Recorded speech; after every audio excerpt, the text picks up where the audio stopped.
नमस्ते, आपके साथ मैं हूं जयप्रकाश शर्मा और आप देख रहे हैं यूपी मांगे उत्तर।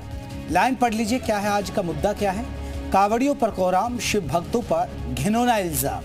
जी हां, कांवड़ियों पर बड़ा आरोप लगा है। ये कांवड़ यात्रा जो लेने जाएंगे, जो तैयारी कर रहे हैं, आज वो शो जरूर देख लें कि आप लोगों पर क्या क्या इल्जाम लग रहे हैं। जी हाँ, मौलाना के विवादित बयान के बाद मचा है घमासान। दरअसल मौलाना कौसर हयात ने बयान दिया। उनके इस बयान को अपमान ही कहा जाएगा, क्योंकि इंडियन यूनियन मुस्लिम लीग के राष्ट्रीय उपाध्यक्ष का बयान इतना शर्मनाक है कि जितनी निंदा की जाए, जितना कुछ कहा जाए कम है। क्योंकि इस मौलाना ने कहा है कि कांवड़िए मांस खाते हैं। वहीं यही नहीं रुके, मौलाना ने दावा किया है कि कांवड़िए शराब पीकर हुड़दंग करते हैं। यानी जिन भक्तों के सिर पर गंगा जल होता है, जिनके पैरों में पैदल चलने पर छाले पड़ जाते हैं, जिन्होंने महादेव के नाम अपना सब कुछ न्योछावर कर रखा है, उन्हें शराबी और हिंसक कहा जा रहा है। उधर भाईजान ओवैसी ने दुकानदारों के आधार कार्ड के चेक करने पर नाराजगी जाहिर की है। लेकिन सवाल है कि बैरिस्टर साहब कांवड़ियों के अपमान पर चुप हैं। सपा की भी बोलती बंद है। इसके तो एक ही मायने निकाले जा सकते हैं कि नफरत की सियासत हो रही है, सनातनियों को निशाना बनाया जा रहा है। सवाल बहुत सारे हैं, चर्चा करेंगे, हमारे साथ तमाम मेहमान जुड़ेंगे। लेकिन पहले ये रिपोर्ट आप देखिएगा।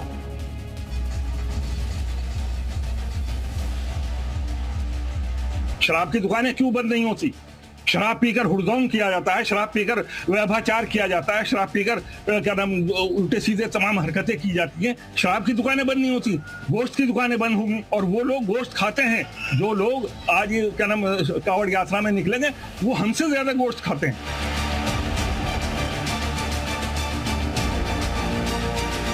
उत्तर प्रदेश की सरकार का संदेश ऐसे तमाम लोगों के लिए बहुत साफ साफ है कि कोई भी कांवड़ियों की जो भक्ति भावना है, जो उनकी श्रद्धा है, उसको खंडित करने का, पाप करने की गलती ना करें। क्योंकि अगर पता चला कि किसी ने ऐसा किया है तो उसके खिलाफ बहुत कठोर कानूनी कार्रवाई होगी।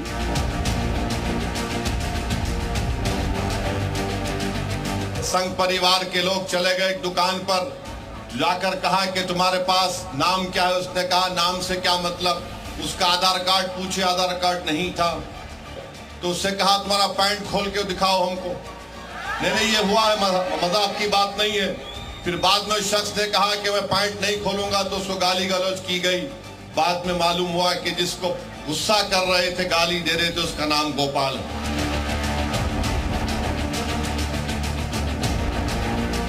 मैंने कहा जिनको घंटा और संघ से परेशानी हुए अपने कान को बंद करें। कांवड़ यात्रा में डीजे भी बजेगा, शंख भी बजेगा, घंटा भी बजेगा, घड़ियाल भी बजेगा और धूम धड़ाके के साथ कांवड़ यात्रा यूपी के अंदर निकलेगी।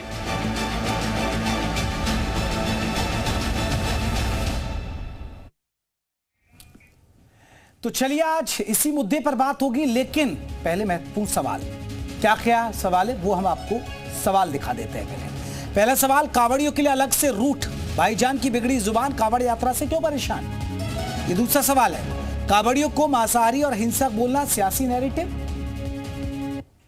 और सावन में सनातनी कांवड़ यात्रा को क्यों बनाया जा रहा है निशाना? जब भी कांवड़ यात्रा शुरू होती है, कोई ना कोई सवाल खड़ा कर देता है, कभी कुछ कभी कुछ कभी कुछ।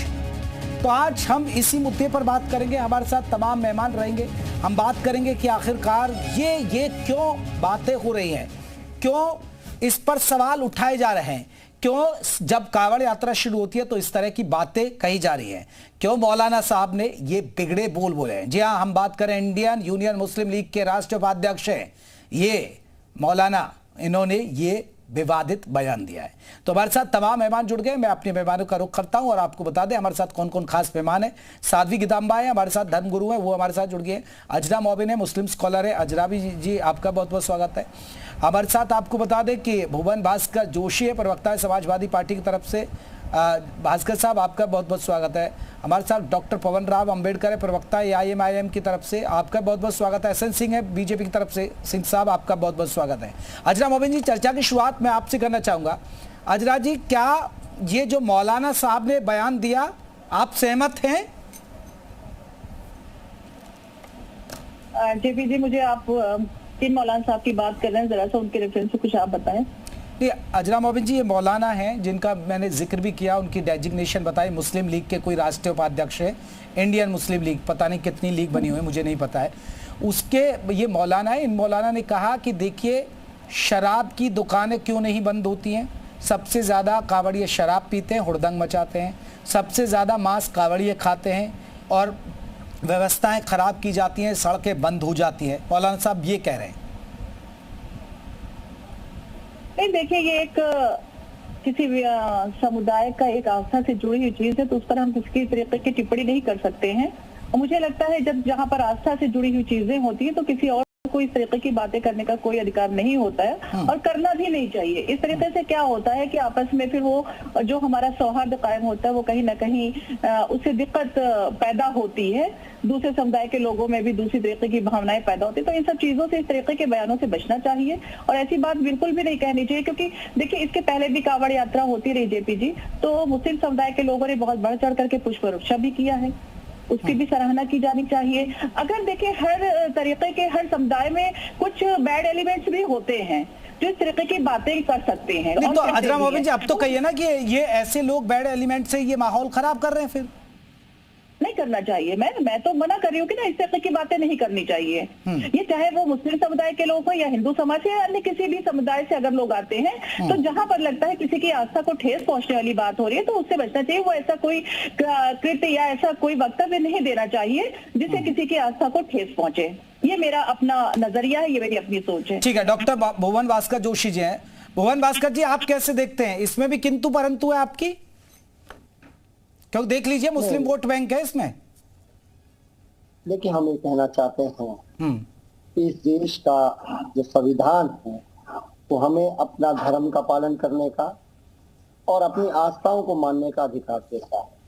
और जो भी व्यक्ति, चाहे आदरणीय मौलवी साहब हो, चाहे आदरणीय प्रधानमंत्री जी हो, जब इस भाषा का प्रयोग करते हैं तो समाजवादी लोग इसका विरोध करने का काम करते हैं। हमारा ये मानना है किसी भी धर्म विशेष की मान्यता के खिलाफ, उसके सौहार्द को बिगाड़ने की कोशिश कोई करेगा, चाहे वो माननीय प्रधानमंत्री जी ने करी हो, जिस प्रकार उन्होंने कहा था कि मुसलमान आपका। अरे भुवन भास्कर साहब, दो शब्द तो इस मौलाना पर कह दीजिए ना। क्या आप भी मानते हैं कि कावड़िए शराब पीते हैं? क्या कावड़िए शराब पीकर हुड़दंग मचाते हैं?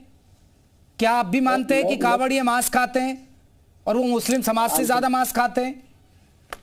मैं आपको जवाब दे दूंगा, समय दीजिए। मैंने कहा कि हम प्रधानमंत्री जी के उस बयान की भी निंदा करते हैं जिसमें उन्होंने कहा था कि मुसलमान आपका मंगलसूत्र छीन लेंगे, और हम जो मौलवी साहब ने हिंदू धर्म के लोगों के लिए कहा है, हम लोग इस बात का विरोध करते हैं। लेकिन उन्होंने एक सजेशन बहुत अच्छा दिया है, क्योंकि कांवड़ का एक ऐसा पर्व आ रहा है जो बहुत धार्मिक मानता है। अगर शराब इसमें बंद कर दी जाए तो बहुत अच्छा विषय रहेगा, ये हिंदू धर्म के लिए भी अच्छा रहेगा। क्यों नहीं सरकार बंद कर देती है? बंद कर देना चाहिए, अच्छा विषय है। ये किसी यात्री का विषय नहीं है। जोशी जी, मुस्लिम वोट के लिए आप कितने उतारू है कि आप एक शब्द नहीं कह रहे? हैरानी की बात है। बोल दिया मैंने बोला कि ये किसी के धर्म के खिलाफ आप बोलेंगे। आप इसका मतलब समाजवादी पार्टी का एजेंडा है सनातन पर हमला बोलिए। कल आप बाबाओं को कह रहे हैं कि अंडर टेबल ले रहे हैं 50 लाख रुपए।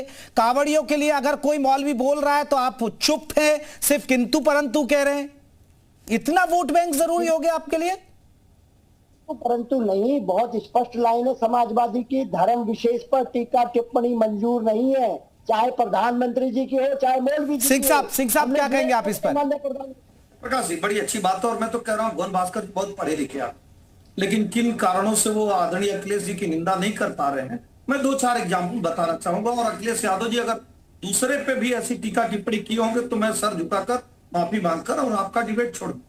अखिलेश यादव जी कहते हैं कि साधु सन्यासी चिलमजीवी होते हैं और मठ और माफिया एक होता है। दूसरे धर्म के बारे में अगर किसी मौलाना के बारे में कहे हो तो जरूर बताएं। अखिलेश यादव जी की पार्टी के राष्ट्रीय महासचिव रामायण की पुस्तकें जलाते हैं, बहुत सारे दोहा, बहुत सारे छंद, बहुत सारी चौपाई रामायण में है, जो एक समुदाय का जो एक अच्छी पुस्तक है। आप दूसरे किसी भी पुस्तक के बारे में एक शब्द भी बोले हो तो बता। तीसरी बात मैं कहूंगा जयप्रकाश जी कि हर समय आप देखे होंगे, चाहे हुकूम पर सवाल उठाना हो तो भी समाजवादी पार्टी उठाएगी, तबलीगी जमात पर एक शब्द भी अगर कहे हो तो भी बता दीजिए। चौथी बात मैं कहूंगा, चाहे वो जन्मोत्सव का समय हो, दीपोत्सव का समय हो या लीला का समय हो। हर समय समाजवादी पार्टी के तरफ से कुछ न कुछ अनर्गल बयान आ जाता है। अगर तीज त्योहार दूसरे धर्मों के होते, मैं किसी का नाम नहीं लूंगा, एक भी टिप्पणी की हो तो बता दे। ये दर्शाता और बताता है जयप्रकाश जी कि जो गजनी से शुरू हुई एक प्रक्रिया थी, गजनी के बाद जब मुगल आते हैं तो अध्ययन करते हैं कि भारत की जो परंपरा है ना वो इस तरह से मिली जुली है कि हम उसको किसी तरह से खंडित नहीं कर सकते हैं। तो निर्णय क्या लिया गया खंडित करने के लिए, भारत की परंपरा को खंडित कर दीजिए, इनको जातियों में बांट दीजिए और इनकी जो पूजा पद्धति है ना, जो इनका मंदिर है उसको नीचा दिखाने का कार्य कर दीजिए। वो बताइए कि वो तो कुछ होता ही, वो मांस मंदिरा का सेवन करते हैं और उसी प्रक्रिया को अपनाते हुए समाजवादी पार्टी आती है। जब वो नहीं सफल हो पाते हैं तो अब उसको बढ़ाने का कार्य करते हैं। और इसलिए कह रहा हूं, मैं कोई भी चीज तर्क सहित कहूंगा। अबू आदमी साहब का बयान ले लीजिए। अबू आदमी साहब वो मुगल आक्रांता जो भारत के मंदिरों को खंडित किए, जब उस पर बयान देते हैं तो अखिलेश यादव जी उसको जायज ठहराने का कार्य करते हैं। ऐसे आक्रांता जिससे महाराणा प्रताप जी युद्ध लड़ते हैं, वीर शिवाजी युद्ध लड़ते हैं, तो उन आक्रांताओं के साथ खड़े हो जाते हैं, गाजी के साथ भी खड़े हो जाते हैं अखिलेश यादव। अब अखिलेश यादव जी की सरकार की 4 ऐसी चीजें बताऊंगा जिससे आपको लगेगा कि वास्तव में जो समाजवादी कैसे नमाजवादी। पहली बात की, अखिलेश यादव की सरकार जो अयोध्या में राम जन्मभूमि पे एक भव्य मंदिर न बनने पाए वकील खड़ा करने का कार्य करती है। मुजफ्फरनगर पे एक दंगा हो जाता है तो पीड़ित मतलब पीड़ित, हिंदू क्या मुस्लिम क्या, तो मुस्लिम धर्म के साथ खड़ी हो जाती है, दूसरे को नहीं। तीसरी, भाईचारे के नाम पे सिर्फ एक धर्म को छोड़ेंगे, भाईचारे के नाम पे तो जेल में बहुत लोग बंद होते हैं, लेकिन जो काशी में विस्फोट किया रहता है, रामपुर में, कानपुर में, बताएंगे उनको छोड़ने का कार्य करते हो। लास्ट बात मैं कहूंगा कि आप देखेंगे जय श्री राम, अभी इन्होंने संविधान की बात कही थी, संविधान में कहीं नहीं लिखा है दिन भर अल्लाह अकबर कोई कहता है हम स्वागत करते हैं, वो अपने संविधान में लिखा हुआ है सभी अपने धर्म का पालन करेंगे। लेकिन 24 लोगों पर मेरठ में मुकदमा दर्ज हो जाता है समाजवादी पार्टी की सरकार में। वो जय श्री राम का विवादित नारा दे रहे थे, तो जरूर आप अपने चैनल पे जयप्रकाश जी पूछिएगा। भुवन भास्कर साहब एक रिएक्शन, फिर मैं डॉक्टर पवन राव को भी जोड़ूंगा और साध्वी गीतांबा भी है। भास्कर साहब एक बड़ा सवाल है, भास्कर साहब इतनी जरूरत है क्या वाकई में एक विशेष समुदाय को आप वो कर रहे हैं, बचाव कर रहे हैं? एक अजना मोबिन जो हमेशा मुखर होकर बोलती है, अब तक तो वो चढ़ जाती मुझ पर, अब तक तो अल्लाह कर देती है अगर कुछ बात, लेकिन वो निंदा कर रहे हैं कि देखिए नहीं, किसी भी धर्म में इस तरह के किसी पर विवादित टिप्पणी करना गलत है, लेकिन आप है कि आप बचाव कर रहे हैं। हैरानी है मुझे बड़ा आश्चर्य है जयप्रकाश जी, आप अपने शब्दों को मेरे ऊपर डालने का प्रयास कर रहे हैं, उसमें आपको सफलता नहीं मिलने वाली है। मैंने स्पष्ट करा कि जो भारत का जो संविधान है, भारत का जो कानून है, सभी धर्मों का आदर करने का काम करता है और समाजवादी लोग इस बात को मानने का काम करते हैं। हमने उनकी निंदा करी है। मैंने कहा किसी धर्म में आप कैसे टीका टिप्पणी कर सकते हैं? अगर हम प्रधानमंत्री के खिलाफ है तो इनके भी खिलाफ है। हम लोग नहीं इस तरह की बातें करते। और रही बात जो भारतीय जनता पार्टी के प्रवक्ता साथी को मैं बताना चाहता हूँ, मुजफ्फरनगर में दंगे में आपका दोषी सुप्रीम कोर्ट में आपका भारतीय जनता पार्टी का विधायक सैनी मिला और उसको चुनाव में हराने का काम समाजवादी पार्टी और हमारे जनता का झूठ परोसना बंद करिए। आप मुजफ्फरनगर के दोषी आपके सैनी विधायक थे और वो जनता की अदालत में चुनाव भी हार गए।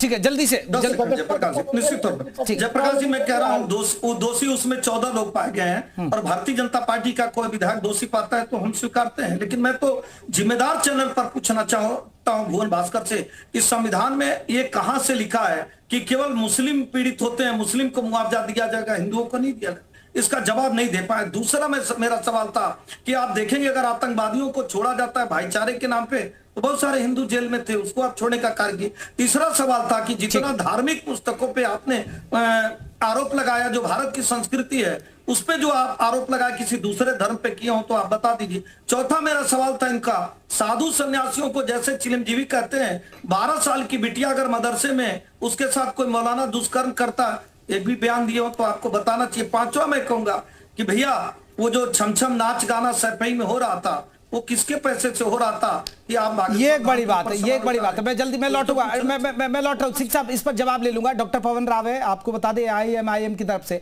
डॉक्टर पवन, अगर कावड़ यात्रा आपको भी पता है कितनी आस्था होती है कि बहुत लंबा सफर तय करते हैं, बड़ी शिद्दत से आते हैं भगवान भोले के वक्त, अगर पहचान हो जाए, दुकानदारों की पहचान रहे तो गलत क्या है सर इसमें? ओवैसी साहब को दिक्कत क्या है फिर? जेपी साहब बहुत बहुत धन्यवाद।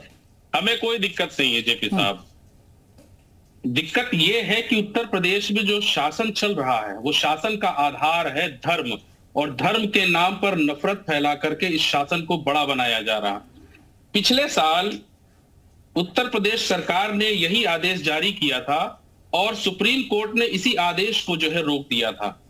क्या हुआ उसका?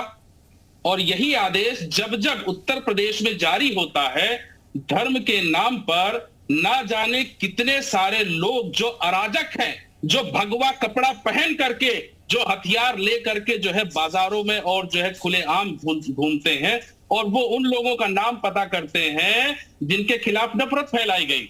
और मुजफ्फरनगर की घटना तो बड़ी हास्यास्पद है। उस व्यक्ति को किसने जो है यह अनुमति दी कि उत्तर प्रदेश सरकार के आदेश का अनुपालन कराए? मुजफ्फरनगर में जिस तरह से उसने उस व्यक्ति की पैंट उतरवा करके उसका चिन्ह जानने का प्रयास किया, उसकी आइडेंटिटी जानने का प्रयास किया, इस देश की मौलिक अधिकार का उल्लंघन करता है।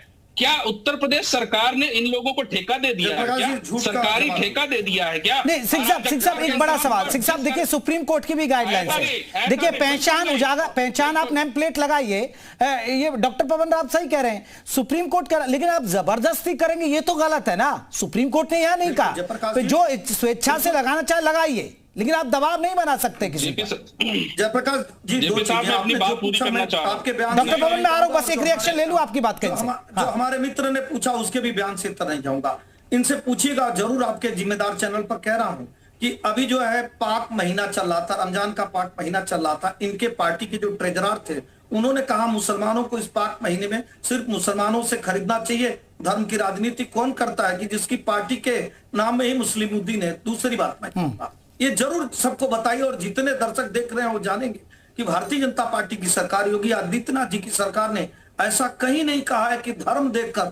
उन्होंने कहा कि जो भी दुकानदार होंगे, जो भी मतलब धर्म नहीं, जो भी मतलब मुस्लिम नहीं, हिंदू नहीं, जो भी दुकानदार होंगे अपना नेम प्लेट लगाए होंगे। 2012 का फूड सेफ्टी एक्ट ये कहता है कि आपको अपना नाम डिस्प्ले करना होगा, और नाम छुपाना क्यों है? चौथी बात ये कह रहे हैं कि धर्म के नाम पे, धर्म के नाम पे कौन कश्मीर में कार्रवाई किया, कौन केरल में कार्रवाई करता है, कौन पश्चिम बंगाल में कार्रवाई करता है, इसको दर्शक बखूबी जानता है। मैं नहीं दोबारा उसको कहना चाहता हूं कि अजान करके धर्म के नाम पर करके अपनी बात को विराम देता हूं कि ये जो कह रहे वो झूठ कह रहे। आधार कार्ड को पूछा होगा, लेकिन मैं दोबारा कह रहा हूं अगर इनके पास कोई सबूत है तो मैं माफी मांग के जाऊंगा। अगर दिखाएं कि नहीं पैंट खुलवाया गया, ये सारी चीजें बढ़ा चढ़ा के इसलिए कही जा रही है कि हम किसी धर्म के साथ खड़े जाएं। भारतीय जनता पार्टी का कोई निर्णय, अब आप सुन लीजिए ना, तो अभी बताइए, कोई भी निर्णय धर्म पे आधारित हो। उन्होंने कहा किसी भी धर्म का, ठीक है सिंह साहब जवाब ले लेना, जवाब ले ले। किसी जेपी साहब, सिंह साहब ने कई बातें कही। आप मुजफ्फरनगर में एक स्वामी है, स्वामी यशवीर, इनको कौन से लोगों ने इधर उधर मत जाइए, आप इधर उधर मत जाइए। आप पहले बात सुनिए, चुनौती देकर पूछा, पहले हमारा बात सुनिए, चुनौती देकर पूछा, भारतीय जनता पार्टी का वो निर्णय दिखाइए, उत्तर प्रदेश सरकार का वो निर्णय दिखाइए जिसमें उसने कहा कि उन्होंने कहा यात्रा में मीट मांस की दुकानें बंद रहेंगी, इसको नोट कर लीजिए। अरे लेकिन डॉक्टर पवन, देखिए डॉक्टर पवन कोई सरकार का आदमी तो गया नहीं, मतलब जनता को कुछ भी कहेंगे तो कुछ भी नहीं बोलने। ठीक है, सिंह साहब जवाब ले ले। सिंह साहब रुके ना, उनकी बात पूरी हो जाए, डॉक्टर पवन की बात पूरी हो जाए। डॉक्टर पवन जल्दी से। हाँ, शालीनता से जवाब सुनिए।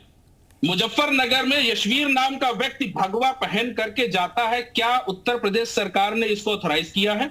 उत्तर प्रदेश में फूड एंड ड्रग डिपार्टमेंट है, उसकी जिम्मेदारी बनती है कि सरकार के आदेश का अनुपालन कराए। सरकार का तो आदेश है ही नहीं ना डॉक्टर पवन, आदेश तो है ही नहीं। मेरी बात सुनिए, हाँ मेरी बात सुनिए।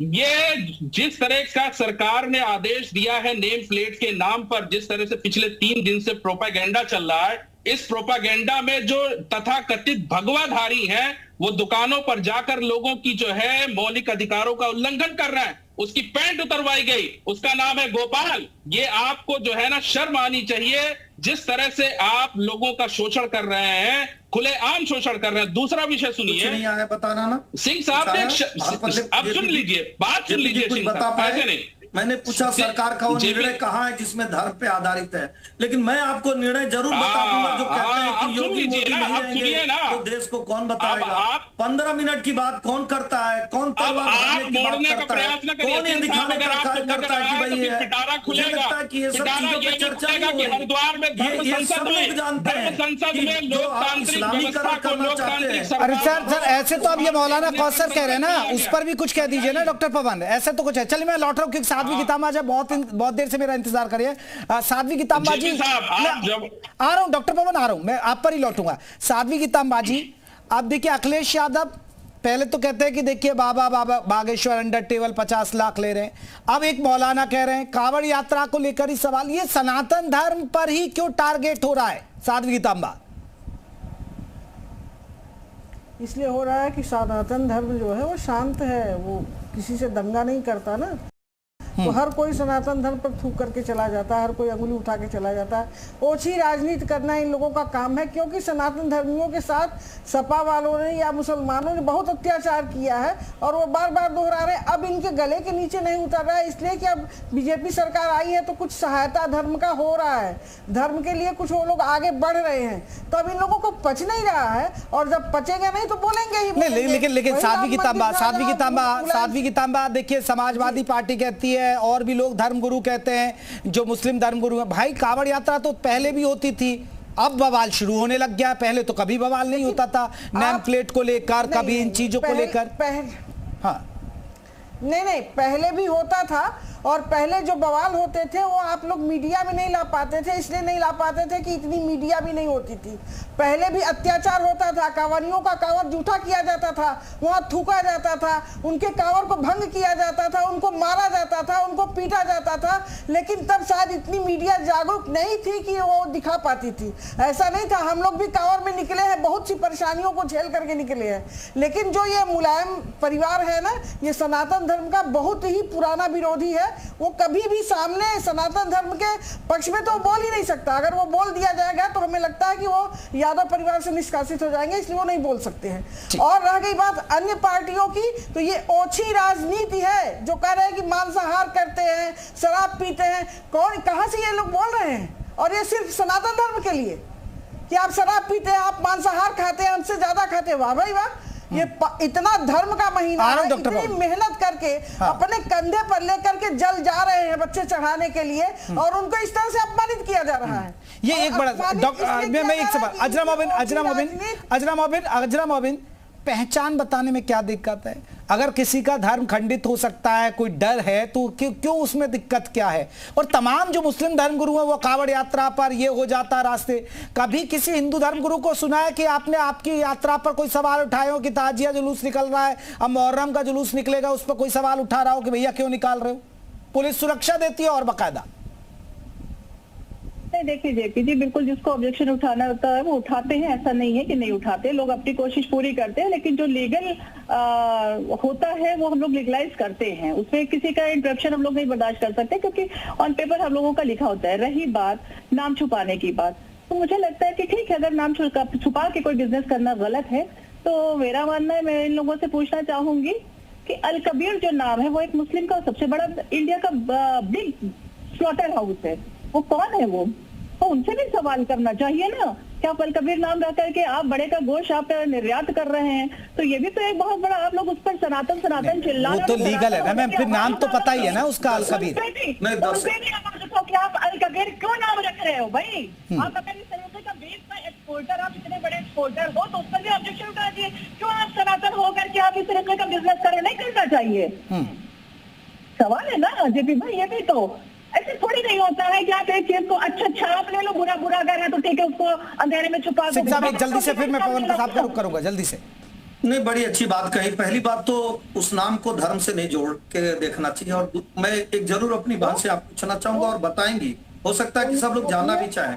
अल कबीर नाम रखने से आपके धर्म को या वो मांस बेचने से आपके धर्म को किस तरह से नुकसान पहुंच गया, वो जरूर आप बताएंगे। तीसरी बात, कोई चीज जब रजिस्टर्ड होता है, हम कह रहे हैं कि राम रहीम हो जाते हैं, बहुत सारे भारत के लोग जो हैं जैसे आपके पूर्वज, आपके परदादा के परदादा सभी हिंदू थे, वो नाम परिवर्तित कर लिए तो कोई बुरा माना क्या? लेकिन अगर आप जो है अंसार नाम से अपने दुकान का रजिस्ट्रेशन कराइए, मेरान नाम से, सिराज नाम से, इमरान नाम से कराइए और एसएन सिंह का नाम रखेंगी तो ये तो धोखा है ना मैम।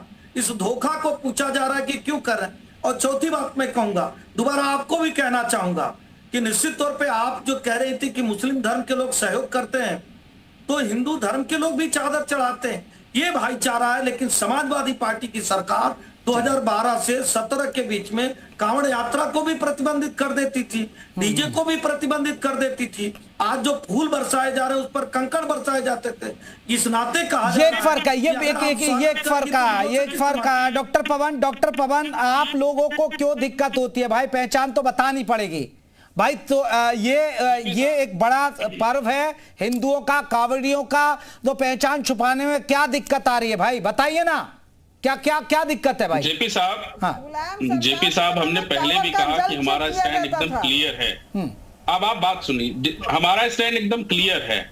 हमने कहा कि प्रशासनिक अधिकारी जो सरकार की सेवा में है, जो जिला प्रशासन है, जो फूड एंड ड्रग्स डिपार्टमेंट है और पुलिस प्रशासन, ये उसकी जिम्मेदारी है कि अगर कोई व्यक्ति गलत नाम से इस तरह की चीजों को कर रहा है तो जाकर के उसकी जांच करे और जो विधिक उसके ऊपर कार्रवाई होनी चाहिए। तो ओवैसी साहब तो सवाल उठा ही रहे ना। अब आप सुनिए, जवाब सुनिए। हमारा प्रश्न ये है कि वो तथाकथित लोग जो सरकार की मंशा के विरुद्ध कार्य करते हैं और इस देश के मौलिक अधिकारों का उल्लंघन करके लोगों की पैंट उतरवाते हैं, ये एक बड़ा सवाल। साध्वी कितांबा जी, कोई भी बाबा निकल जाएगा, कोई भी पहचान मांगने लगेगा, ये गलत है ना? ये तो प्रशासन की जिम्मेदारी है ना साध्वी कितांबा। ये ठेकेदारी किसने दे दिया इनको? ये ठेकेदार है क्या? धर्म के ठेकेदार बने हुए क्या? ये सरकार की जिम्मेदारी है। ये सरकार की जिम्मेदारी है कि जो प्रशासनिक अधिकारी है उनको वहां पर लगाए, वो जो सरकार की मंशा है उसको वहां जाकर के किसी का जूता थोड़ी खाएंगे, वहां जाकर के हम किसी ऐसे आदमी के हाथ थोड़ी आएंगे। हमें जात पूछना जरूरी है। नहीं तो साध्वी कितांबा जी, ये तो आप प्रशासन से मांग करिए ना, आप सरकार से मांग करिए। आप तमाम धर्मगुरु ठेकेदार क्यों बन रहे हैं? नहीं, धर्मगुरु तो बनेंगे ही भाई। धर्मगुरु सामने नहीं आएंगे तो कौन बोलेगा? आम जनता तो बोलेगी नहीं, बोलेगी तो धर्मगुरु ही ना। आम जनता तो बाहर नहीं आएंगी। आम जनता की चिंता कौन है? आएंगे तो धर्मगुरु ही सामने आएंगे और धर्मगुरु ही बोलेंगे।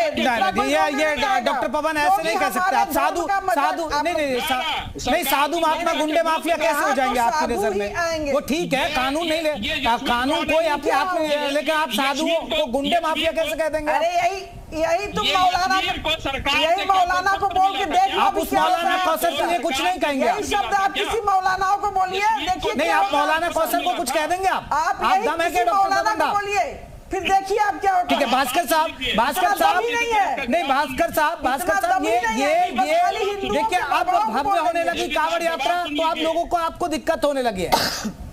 हमें कोई दिक्कत नहीं है, हमें क्या किसी मौलाना को बोल के देख ले। सुनिए, हमें क्या दिक्कत है? हमारे समाजवादी पार्टी का कार्यकर्ता या नेता का कोई बयान है, जबरदस्ती हमारे मुंह पे उगलवाओगे कि हमें दिक्कत है। हमें कोई दिक्कत नहीं है। ये झूठा एजेंडा चलाना आप लोग भी बंद कर दीजिए। अरे सर, मैं थोड़े कह रहा हूँ, सिंह साहब खुद कह रहे हैं कि पहले तो कंकड़ मारे जाते थे। सिंह साहब ने कहा अब फूल बरस रहे हैं। इनको कंकड़ मारे जाते थे कल्याण सिंह की सरकार में, रामनाथ सिंह की सरकार में, कांवड़ को चेक किया जाता था, गुप्ता जी की सरकार में मारे जाते थे। ये भारतीय जनता पार्टी की पहली सरकार में। चलिए सर, मैं माफी चाह रहा हूँ, मेरे पास इतना ही वक्त था। यूपी मांगे उत्तर को मैं यहीं खत्म कर रहा हूँ। आप सभी मेहमानों का बहुत बहुत शुक्रिया। नमस्कार।